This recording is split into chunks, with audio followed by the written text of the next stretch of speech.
seller. Sample approved by seller.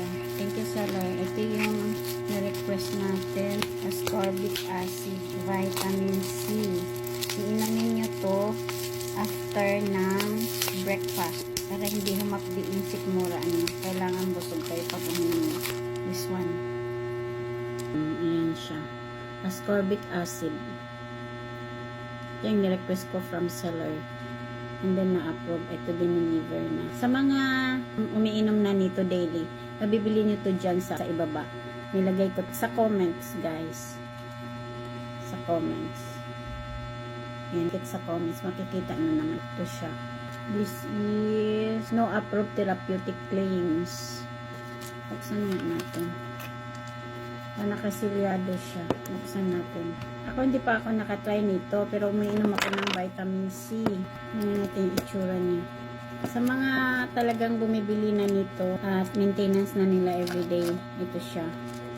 Mabibili nyo sa Yellow Basket. Yung itsura niya, capsule, vitamin C. Malayo pa ang expiration nito, 2026 pa. Inumin ko to at magbibideo ako ulit nito sa result. Kung hindi siya mahapdi sa tiyan, kung hiyang. Ayan. May mga gumagamit at umiinom naman talaga na nito. So, mabibili nyo dyan sa ibaba. Maganda to, guys. Lalo na pag umiinom kayo ng frozen collagen, 10 times whitening, maganda to isabay. Yan namang frozen collagen is iinumin nyo yun bago mag-almusal, 30 minutes. Tapos, pagkatapos nyo kumain ng almusal, sundan nyo nito. Very effective.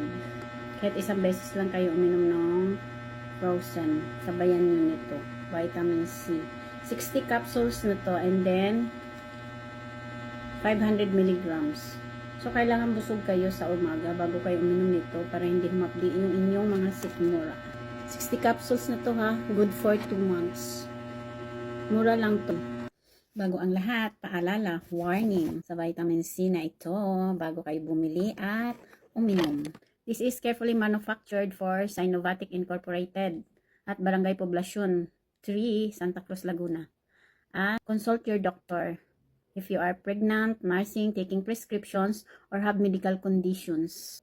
Ang vitamin C na ito ay also known as ascorbic acid. Ayan. This is necessary for all body tissues for our growth, development, and functions, including formulation of collagen. Yun yung sinasabi ko kanina na kapag umiinom kayo ng frozen collagen, maganda to isabay. Ito yung nagpapa-absorb dun sa iniinom natin. And then, nag-absorb din to ito din yung dahilan para ma-absorb yung kinakain natin na may iron. Proper functioning of the immune system, wound healing, and the maintenance of cartilage, bones, and teeth. Diba? Ang ganda. Kaya kailangan nating mag-take ng vitamin C every day. Lalo na wala namang pili, mabata, mapamatanda. Kailangan ng vitamin C. Ito yung magbuboost ng ating immune system, mag-absorb ng mga. Ito yung dahilan para ma-absorb ng ating katawan ang mga dapat na i-absorb na vitamins and minerals. Ayan, for growth development. Thank you. Bili na kayo.